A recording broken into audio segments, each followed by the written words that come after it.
UPPSC ने notification निकाल दिया है, नोटिस दे दिया है कि आपका जो यूपीपीएससी प्री एग्ज़ाम है, जो 2 शिफ्ट में होने वाला था 7-8 को, अब एक शिफ्ट में होगा 22 दिसंबर को। तो 22 दिसंबर को आपका पेपर है। देखो, अब ये टाइम नहीं है कि पेपर सही टाइम पे हो रहा है, जल्दी हो रहा है, थोड़ा और टाइम मिलना चाहिए था, नहीं मिलना चाहिए था। जो आप सब ये इधर-उधर टेलीग्राम के जो ग्रुप्स हैं, उन पे जो डिबेट कर रहे हैं, उसका ये टाइम नहीं है।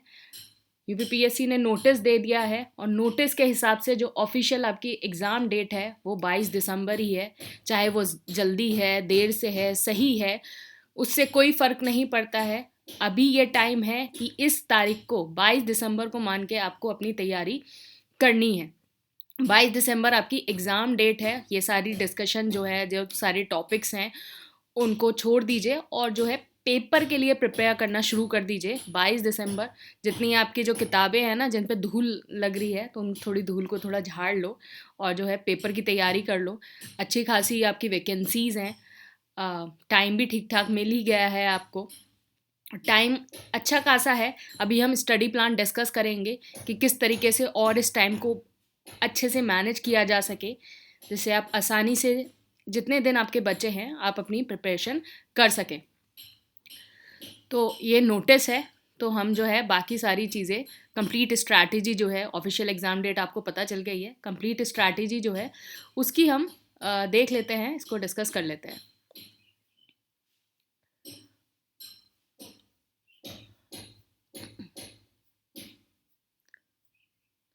देखो, सबसे पहले क्या है कि आपको 22 तारीख को आपका पेपर है, 22 दिसंबर। आपको सिर्फ 3 चीज़ें करनी है। इसके अलावा आपको कुछ और नहीं करना। पहला, जो भी सब्जेक्ट होगा, उसके नोट्स या तो एसीपीपीएससी के नोट्स हों आपके पास, या फिर आपके कोई सेल्फ नोट्स हों, या फिर आपके मतलब ठीक-ठाक नोट्स हों। मतलब नोट्स ऐसे हों जो स्टैंडर्ड बुक से बने हुए हों। मतलब ऐसे नोट्स हों जो स्टैंडर्ड बुक से बने हुए हों। तो जैसे अगर एसीपीपीएससी के अगर पॉलिटी के नोट्स की बात करो, तो वो स्टैंडर्ड बुक लक्ष्मीकांत से बने हुए हैं। लक्ष्मीकांत स्टैंडर्ड बुक से बने हुए हैं और ये हार्डली 120 पेजेस के हैं। अगर आप किसी और जगह से भी अगर आप नोट्स पढ़ रहे हो या कुछ कर रहे हो, तो वो स्टैंडर्ड बुक के होने चाहिए। ऐसा नहीं कि कहीं से भी कुछ भी रैंडमली उठा के पढ़ने लगो। अच्छा खासा जो है तरीके से नोट्स होने चाहिए, स्टैंडर्ड बुक के नोट्स होने चाहिए। अदरवाइज़ तभी इनका पढ़ने का फ़ायदा है। अदरवाइज़ अगर नहीं है आपके पास, तो फिर आप बुक को ही रेफ़र करो। बुक को जो है रेफ़र करो, इम्पॉर्टेंट टॉपिक जो हैं, जो सारी चीज़ें हैं, उनको रेफ़र करो।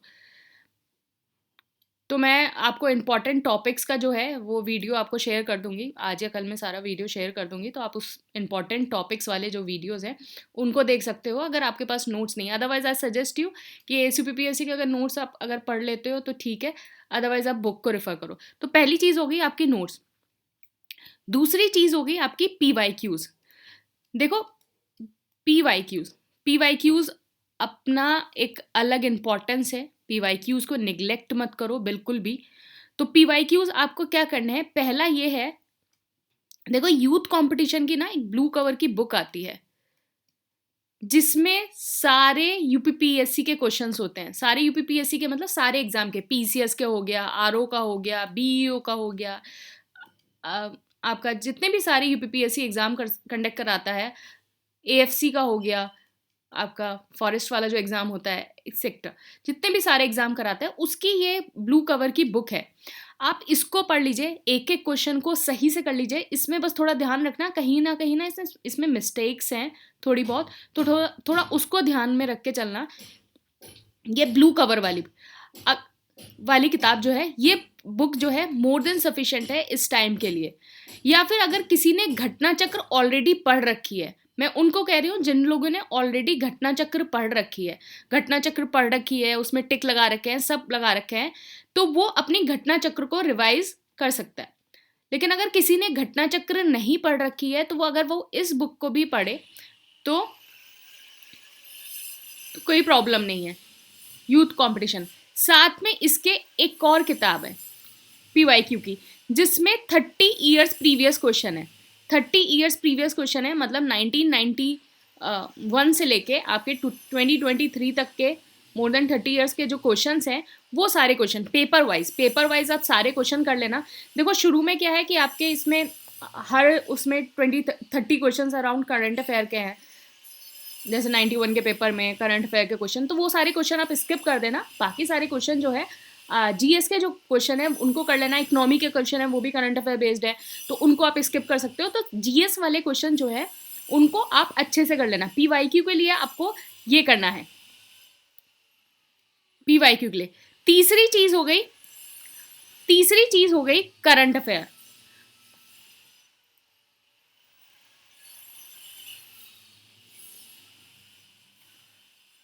करंट अफेयर, देखो करंट अफेयर का आपको क्या करना है, करंट अफेयर का क्या करना है, या तो आप एएसयूपीपीएससी की मंथली मैगजीन पढ़ लो,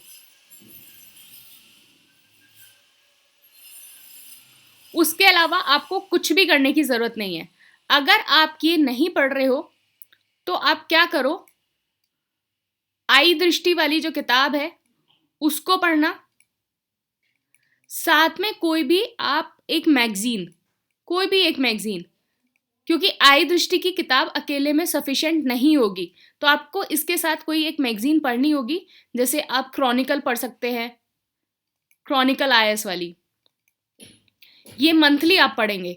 क्योंकि देखो आई दृष्टि में क्या है, ईयरली आपकी चीज़ें दी गई होती है, तो अगर आप आई दृष्टि करेंगे तो ये आपका 70-75% चीज़ें कवर करेगी, 70-75। तो आप जो है क्रॉनिकल आईएएस लास्ट 6 मंथ से 8 मंथ पुरानी जो है वो आप पढ़ेंगे। इसको पढ़ना, अगर आप आई दृष्टि पढ़ रहे हैं तो इस बुक को पढ़ना आपका मस्ट है, इसको इग्नोर मत करना। तो आप अगर आई दृष्टि पढ़ रहे हैं तो उसके साथ आपको एक किताब और पढ़नी पड़ेगी, तो 1+1 यहाँ करना ही पड़ेगा। लेकिन अगर आप एएसयूपीपीएससी का एक मंथली मैगजीन पढ़ रहे हैं तो आपको ओनली यही किताब पढ़नी पड़ेगी, और इसमें हर मंथ में अराउंड 50-60 पेजेस है, तो आपको सिर्फ यही बुक पढ़नी पड़ेगी। इसके अलावा कुछ भी पढ़ने की आपको ज़रूरत नहीं है। अदरवाइज मैंने आपको बता दिया, आप इस तरीके से कर सकते हैं। दूसरी चीज ये है कि करंट अफेयर्स कितने महीने का करें। देखो आपको मैं वही बता दूं, 4-6-8 फॉर्मूला, मैंने मल्टीपल टाइम्स ये फॉर्मूले के बारे में डिस्कस किया है। देखो दूसरा पेच ये फंस रहा है कि जैसे आपका पेपर अक्टूबर में होने वाला था, फिर उसके बाद आपका दिसंबर में होने वाला था, तो थोड़ा सा ये कन्फ्यूजन है कि क्या पता यूपीपीएससी ने पहले से पेपर अक्टूबर का बना लिया हो या दिसंबर के लिए बना लिया हो, फिर वही 22 दिसंबर के लिए यूज़ करो, मतलब इस टाइप की पॉसिबिलिटीज़ हो सकती है। तो इस सेफ जोन में रहने के लिए, सबसे सेफेस्ट जोन में रहने के लिए हम लोग को क्या करना होगा, जनवरी, फरवरी, मार्च, अप्रैल, मई, जून, जुलाई, अगस्त, सितंबर और अक्टूबर। देखो अब पॉसिबिलिटी लेके चलते हैं कि अगर यूपीपीएससी ने कोई भी पेपर नहीं बनाया था और वो भी फ्रेश पेपर बनाएगा, तो फ्रेश पेपर बनाने के लिए क्या होगा कि हमारे ये वाले जो मंथ है वो मोस्ट इम्पॉर्टेंट हो जाएंगे।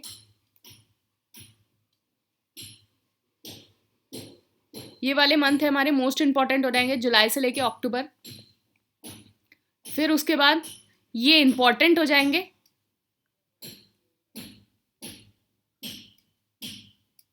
और फिर उसके बाद ये सेकंड इम्पॉर्टेंट हो जाएंगे।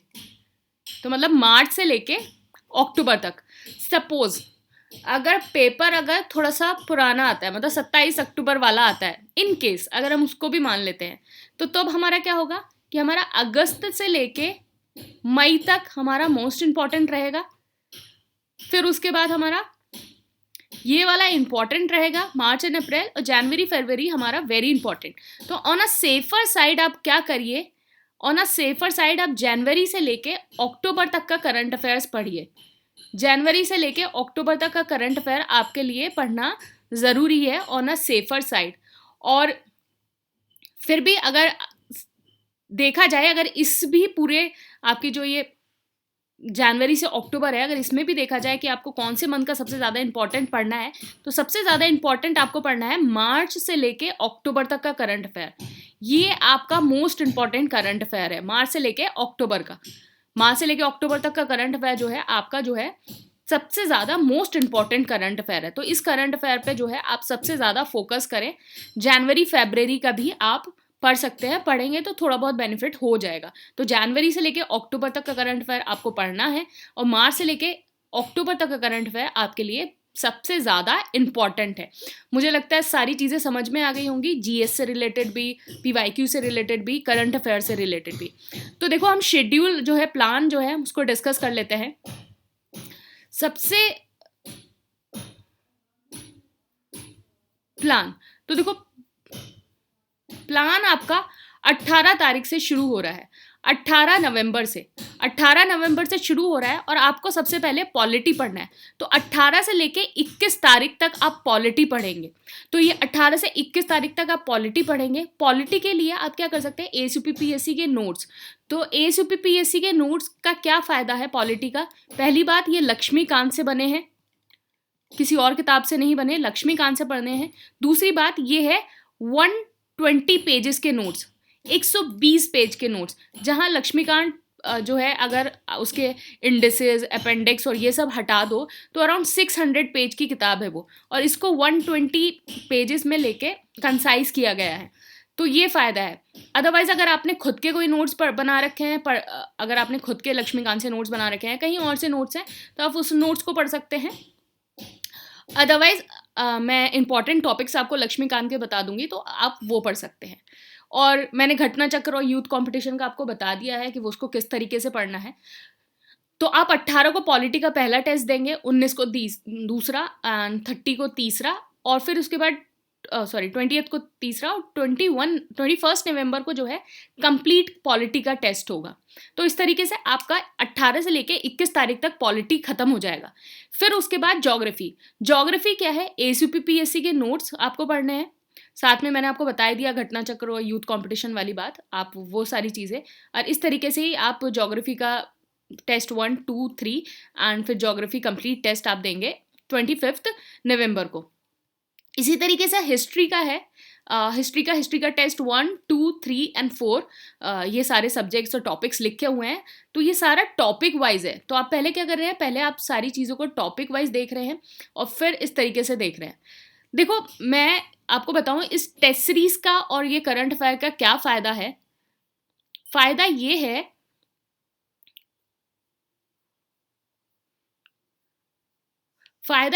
कि आपका प्रीलिम्स 2023 में 102 क्वेश्चंस आए थे, और ये 102 क्वेश्चंस आए थे आपके टेस्ट सीरीज से प्लस करंट अफेयर से, इन दोनों को मिला के।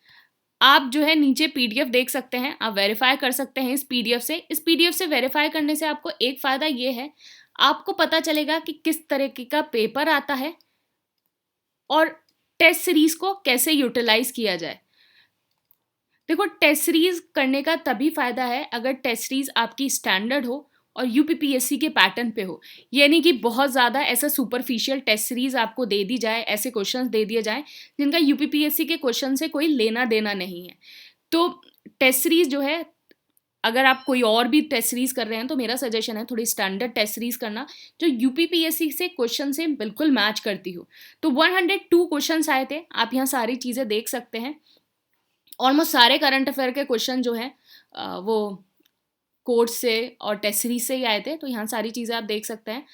इसको अपनी पीडीएफ को देख लेना, हम इसमें डिस्कस करके कोई फ़ायदा नहीं है, कि मतलब आप इसको अच्छे से देख लेना। इसका फ़ायदा ये है कि आपको ये भी पता चल जाएगा कि किस तरीके से आपको अपनी चीज़ों को यूटिलाइज़ करना है, किस तरीके के क्वेश्चंस आते हैं। तो इस पीडीएफ को ज़रा 1-2 बार देख लेना, आपको पता चल जाएगा कि क्वेश्चंस किस तरीके से आते हैं। बाकी ये टेस्टिमोनियल्स है, those who cleared prelims, those who cleared mains and those in the final selection। तो ये सारे टेस्टिमोनियल्स हैं। इस टेस्टिमोनियल से आपको पता है क्या फ़ायदा है? इस टेस्टिमोनियल से ये फ़ायदा होगा कि आपको ये पता चलेगा कि आपको चीज़ें, इसमें कुछ लोगों की स्ट्रैटेजी भी लिखी है, आपको ये पता चलेगा उन्होंने चीज़ों को किस तरीके से यूटिलाइज़ करा, उन उनको चीज़ें किस तरीके से हेल्प करी। तो इसमें बहुत सारे टॉपर्स के टेस्टिमोनियल्स हैं, बहुत सारे ऐसे लोग हैं जिन्होंने प्रीलिम्स निकाला है, ऐसे लोग हैं जिन्होंने मेंस निकाला है, इंटरव्यू दिया, फाइनल सिलेक्शन है। तो ये सारे टेस्टिमोनियल्स भी आप हार्डली आपको 5-10 मिनट्स लगेंगे, आप इसको देख के अपनी स्ट्रैटेजी डिफाइन कर सकते हैं, किस तरीके से आपको अपनी स्ट्रैटेजी को रखना है। चलिए हम इसको डिस्कस करते हैं। फिर उसके बाद एनवायरनमेंट है, एनवायरनमेंट का आप टेस्ट 1 देंगे, टेस्ट 2 देंगे, अब फिर उसके बाद फुल सिलेबस का टेस्ट देंगे एनवायरनमेंट का। ऐसी इकोनॉमी का जो है, इकोनॉमी का टेस्ट 1 और टेस्ट 2 देंगे। फिर आप यूपी स्पेशल एंड सेंसस, एक मिसलेनियस टेस्ट है ये। फिर साइंस का आप टेस्ट 1 एंड साइंस का टेस्ट 2। एंड साइंस के लिए आपको ASUPPSC के नोट्स आप जो है वो पढ़ें, दैट इज़ सफिशेंट। मैंने लूसेंट साइंस के वीडियो भी बना रखे हैं, आप उस वीडियो को देख सकते हैं अगर आपको साइंस में बहुत ज़्यादा प्रॉब्लम होती है। अदरवाइज़ आप वैसे भी देख सकते हैं, क्योंकि जब आप कोई चीज़ ऑडियो और वीडियो में देखते हैं तो आपको जो है वो चीज़ ज़्यादा देर तक रिटेन रहती है। तो आप ये देख सकते हैं अगर आपको साइंस में प्रॉब्लम है। एंड यूपी स्पेशल क्या है, यूपी स्पेशल के ASUPPSC के notes are more than sufficient. Economics के जो है ASUPPSC के नोट्स जो पढ़ो इतना काफ़ी है। ASUPPSC के notes and plus current affairs, क्योंकि इकोनॉमिक्स यहाँ से ही कवर हो जाएगा। एनवायरनमेंट के लिए भी ASUPPSC के नोट्स, तो हार्डली जो सारे नोट्स हैं आपके 100 से 120 पेजेस के बीच में है। आपको आराम से 2-3 दिन में आप जो है सारे नोट्स को पढ़ के उसको अच्छे से रिवाइज कर सकते हो। ज़्यादा टाइम नहीं लगेगा। तो ये 9 दिसंबर को आपने सारे अपने सब्जेक्ट्स ख़त्म कर लिए। फिर 10 दिसंबर से आपका फुल लेंथ है। तो फुल लेंथ आपका जैसे आप एग्ज़ाम में, पेपर में आपके चीज़ें आती हैं उस तरीके से है। यहाँ आप चीज़ों को रिवाइज़ भी कर रहे हैं। और फिर उसके बाद आप फुल लेंथ में क्या है, आपका कंप्लीट GS का सिलेबस, और यहाँ जनवरी और फरवरी के करंट अफेयर्स होंगे। तो complete GS syllabus and current affair. फिर फुल लेंथ 2 में आपका कंप्लीट GS सिलेबस और मार्च और अप्रैल के करंट अफेयर। फुल लेंथ 3 में आपका कंप्लीट GS, फिर मई एंड जून के करंट अफेयर, फिर complete GS July and August, फिर complete GS September and October. And फिर उसके बाद 15 दिसंबर को आपका लास्ट फुल लेंथ है, उसमें आपका कंप्लीट GS और मई से अक्टूबर के करंट अफेयर। तो हमने करंट अफेयर भी अपने टेस्ट में कंप्लीट कर लिए हैं, ये सारी चीज़ें। तो आपका जो 18 को शुरू होता है, 15 को आपका ख़त्म होता है। किस तरीके से चीज़ों को करना है वो मैंने आपको बता दिया। अगर फिर भी कोई डाउट है तो आप जो ये नंबर है आप इस पे व्हाट्सएप और टेलीग्राम करके जो है सारी चीज़ों को पूछ सकते हैं। ये जो नंबर है इस पे। तो बेसिकली यही है कि कंप्लीट कोर्स आपका, उसमें नोट्स आपको प्रोवाइड होंगे, टेस्ट सीरीज़ होगी, करंट अफेयर होंगे। तो आपके 4200 आपके टेस्ट के क्वेश्चन, 900 क्विज के क्वेश्चन, एंड ये सारे क्वेश्चन होंगे। टेस्ट सीरीज जो है, टेस्ट सीरीज में आपके जो सारे सिर्फ टेस्ट होंगे। 21 subject test, 6 full length test और एक मिसलेनियस टेस्ट होगा। फिर करंट अफेयर कोर्स में आपको जनवरी से अक्टूबर तक के करंट अफेयर की मैगजीन को, इसकी PDF, बजट, इकनॉमी और what ever needed for the exam, वो सारी चीज़ें आपको फॉरेस्ट रिपोर्ट और ये आपको जितनी भी सारी ये मिसलेनियस चीज़ें हैं वो आपको प्रोवाइड होंगी इन फुल कोर्स वाले में। कि आपका फॉरेस्ट रिपोर्ट हो गया वो प्रोवाइड होगा, आपको एनिमल हस्बेंड्री वाला प्रोवाइड होगा, और आपको जितनी सारी चीज़ें हैं वो सारी चीज़ें आपको यहाँ प्रोवाइड होंगी। तो इस तरीके से आप देख सकते हैं, सारी चीज़ों को आप देख लेना किस तरीके से अपनी स्ट्रैटेजी को रखना है। और अगर कोई भी डाउट है तो आप इन नंबर पे जो है व्हाट्सएप और टेलीग्राम करके आप इस नंबर पे कांटेक्ट कर सकते हैं। और मुझे लगता है बाकी सारी चीज़ें आपको समझ में आ गई होंगी, किस तरीके से चीज़ों को अप्रोच करना है। और टाइम है, देखो टाइम है, अच्छे से अगर अभी लग जाओगे तो अच्छे से प्रीलिम्स हो जाएगा। अच्छी खासी वैकेंसी है, और थोड़ा कंसिस्टेंट रहो और डिस्ट्रैक्टेड मत रहो। अब जो इतने दिन से चल रहा था, जो सारी चीज़ें थी, अब उसको कहीं ना कहीं हॉल्ट कर दो। नोटिस आ चुका है, अपना फोकस एक जगह रखो, कंसिस्टेंट रहो, पढ़ाई करो अच्छे से, और बहुत गोल्डन अपॉर्चुनिटी है, इसको मिस मत करो। एंड अच्छी खासी वैकेंसी हैं, और इतनी मेहनत करने के बाद, इतना सब लोगों ने इतनी मेहनत करी है 2 डे को 1 डे में, 1 शिफ्ट में कन्वर्ट करने के लिए। तो उस जो मेहनत है उसको, अपनी मेहनत को यूटिलाइज़ करो, उसको जाया मत जाने दो। और 18 नवंबर से ही, माना कि 18 नवंबर से ये शेड्यूल शुरू हो रहा है, लेकिन आई सजेस्ट यू कि अभी इसी वक्त इस वीडियो को देखने के बाद अपनी पॉलिटी की किताब या फिर कोई भी या तो पॉलिटी की किताब निकाल के इन सारे टॉपिक्स को ख़त्म करने की कोशिश करो, या फिर कोई और जिस सब्जेक्ट का आपको लगता है कि ये सही से प्रिपेयर नहीं हुआ है उसकी बुक निकाल के 15 तारीख से 17 तारीख तक उसको पढ़ने की कोशिश करो, और फिर 18 से पॉलिटी। वैसे मेरा सजेशन है पॉलिटी को ही पढ़ लो, पॉलिटी को पढ़ो और इन सारी चीज़ों को ख़त्म करने की कोशिश करो, क्योंकि अगर आज से पढ़ना शुरू कर दोगे तो आप कहीं ना कहीं आगे रहोगे बाकी लोगों से। और 18 को तो टेस्ट देना ही है, तो 18 को आप टेस्ट दे सकते हो। तो टाइम को सही से यूटिलाइज करो और टाइम को वेस्ट मत करो इधर उधर टेलीग्राम ग्रुप पे जो ये सब चैट्स करते हो, डिस्कशन ग्रुप में आप ओपिनियन देते हो, जो मतलब बेबुनियाद काफ़ी सारी चीज़ें जो करते हो, तो इन सारी चीज़ों को मत करो। थोड़ा सा अपनी एनर्जी को सेव करो, सही चीज़ जगह चैनलाइज करो एनर्जी। यही अपॉर्चुनिटी है, this is the golden opportunity, इसको ग्रैब करो। और देख रहे हो ना किस तरीके से पेपर किस तरीके से डिले हो रहा है, एक पेपर को देने में ही इतना टाइम लग रहा है, तो 1 साल मतलब एक पेपर का इंतज़ार कर रहे हो तो कितना ज़्यादा टाइम जा रहा है। तो जब पेपर आ रहा है और उसमें अपना 100% दो कि मतलब इस बार ही पेपर निकल जाए, आगे के लिए चीज़ों को मत रखो, आगे के लिए चीज़ों को मत रखो और सही से अपने टाइम को यूटिलाइज़ करो, अच्छे से प्रिपरेशन करो। कोई भी अगर डाउट है, कुछ भी अगर डाउट है, कोर्स से रिलेटेड ना हो, कुछ भी अगर डाउट हो, आपको कैसा भी अगर डाउट हो, पढ़ाई नहीं हो पा रही है, मेंटल प्रेशर है या कुछ भी चीज़ है, कैसा भी कुछ है, आप बेझिझक मुझसे पूछ सकते हो, आप डिस्कस कर सकते हो। I am here to guide you, I am here to support you. आपको कोई भी अगर पढ़ाई से रिलेटेड आपको कोई कि पढ़ाई डिस्ट्रैक्शन हो रहा है, कुछ हो रहा है, तो लेकिन ये है पढ़ना तो पड़ेगा। पढ़ाया आपको कोई, पढ़ना तो आपको खुद पड़ेगा। यहाँ गाइड किया जा सकता है आपको, बाकी लोग आपको गाइड कर सकते हैं, सजेस्ट कर सकते हैं चीज़ें, आपको एक रास्ता दिखा सकते हैं, लेकिन पढ़ाई आपको किताब खुद उठानी पड़ेगी। किताब आपके लिए कोई उठा के और बैठेगा नहीं, तो बुक आपको खुद उठानी पड़ेगी, खुद पढ़नी पड़ेगी। आपको सीरियसली, आपको कंसिस्टेंट खुद रहना पड़ेगा, आपको देखना पड़ेगा, अपने टाइम को यूटिलाइज आपको खुद करना होगा। तो थोड़ा सीरियस हो जाओ आप और इस टाइम को अच्छे से यूटिलाइज़ करो। और मुझे लगता है आप अच्छे से सीरियसली आप यूटिलाइज़ करोगे, कंसिस्टेंट रहोगे, डिस्ट्रैक्टेड नहीं रहोगे, फोकस्ड रहोगे, तो पक्का आपका प्रीलिम्स भी निकलेगा और फाइनल सिलेक्शन भी होगा। Thank you and all the best.